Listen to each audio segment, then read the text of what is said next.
Hey everyone, welcome back to Ned Hills of Southern Indiana. Well, it's a beautiful sunny day here.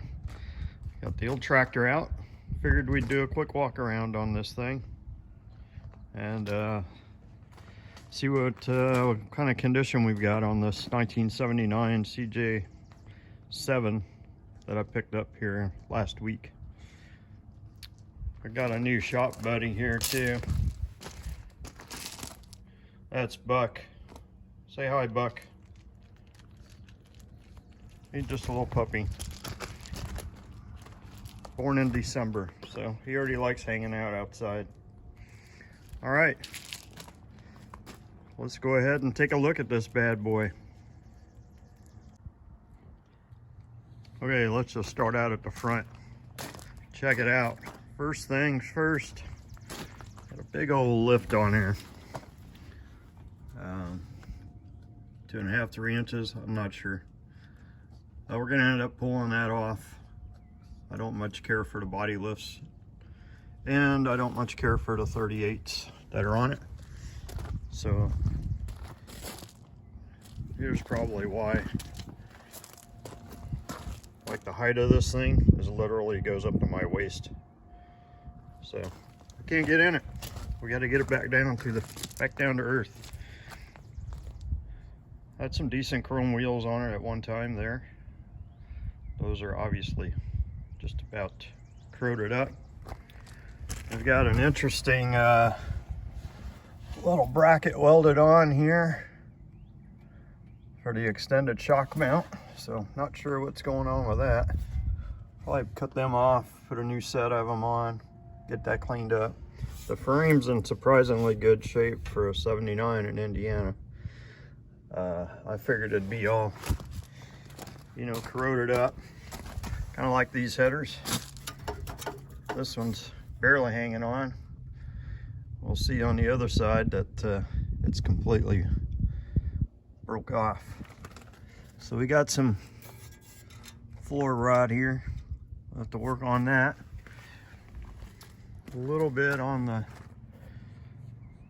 windshield. You can see way over in the other corner where it's starting to rust through, but we'll get all that taken care of.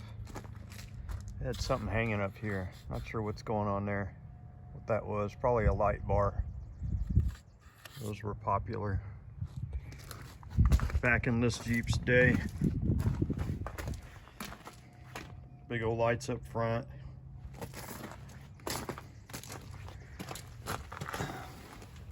They put in some makeshift mud flaps.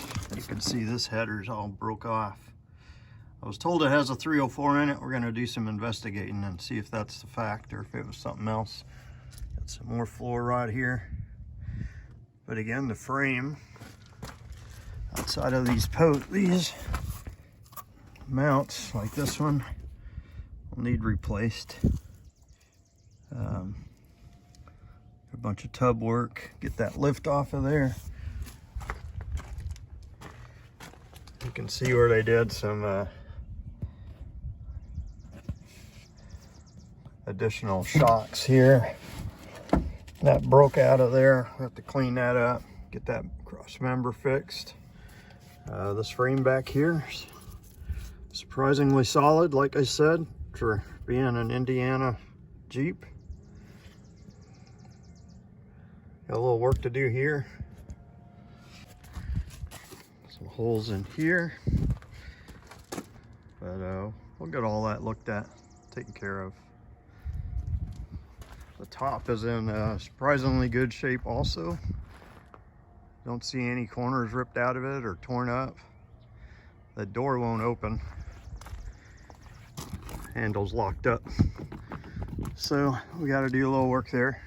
Probably crawl inside, see what's going on, put the key in it. Haven't tried that yet. This back here is got a little hole started there, but I think we got enough metal left to work on. This probably have to be replaced. It's looking pretty soft. 2007 last time it was registered.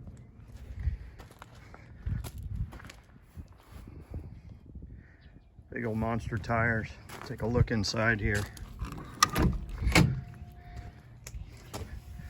It's got the kind of the denim look to it. I don't think these are out of a Levi.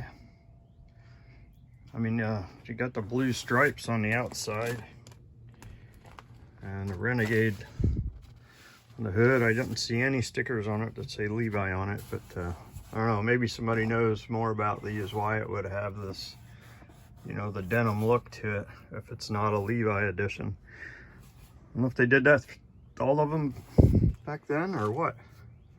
Let me know in the comments. I got the clock. I got all the gauges. T-handle shifter. Period correct, right? Floor on this side. Gonna need a little love. Floor on the other side. You can see all the light shining through there. Got some light back there. All kinds of ventilation on this thing. But all in all, it's all here. The Jeep's complete. All kinds of goodies. Even came with an igloo cooler. Look at that. Newspaper. I think this said 2009 on it. Yeah, September. Rider and horse injured in hit and run accident. That's not good. So we got some cleaning to do. Got all this junk back here I'll have to get rid of so I can really see the floor on this thing. But again, it's all here. That's the important part. Unlike that CJ2A, I was kind of missing parts. I don't know if I can get this. Let me stop the video real quick. Pop that open. All right, there we go. Here comes my helper.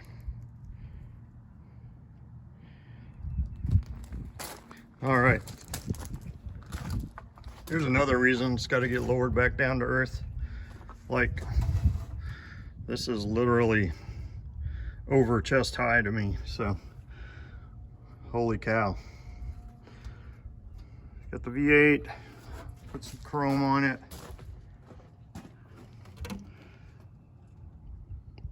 See the headers down there.